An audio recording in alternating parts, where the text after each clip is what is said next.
Dahil magluluto ako ng tokwa ngayon ay pakinggan nyo ang kwentong tokwa ko. Nung mga bata pa kami, hindi kami pinapakain ni Papa ng tokwa. Kasi sabi niya marumi raw yun. Gawa daw kasi yun sa panis na taho. Tapos one time nakatikim ako ng pritong tokwa sa street foods. Mula nga nun ay nagustuhan ko na ang tokwa. Kaya nga nagtataka na ako kung bakit ayaw kami pakainin ni Papa ng tokwa, masarap naman.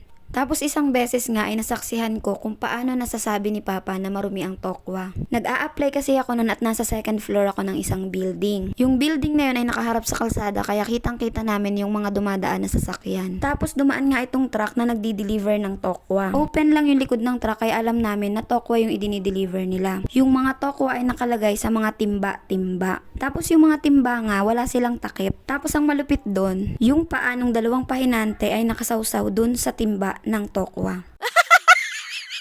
Nung nakita ko nga yun ay napag-isip-isip ko na wow, kaya naman pala ang sarap-sarap ng tokwa. Kasi ibinababad pala siya kasabay ng paa.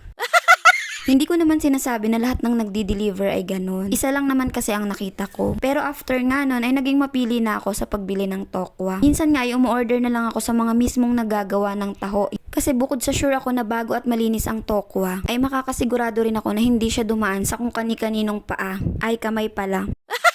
Pero kahit ganun nga ay paborito ko pa rin talagang kumain ng tokwa. Minsan kasi talaga kung ano yung marumi yun yung masarap.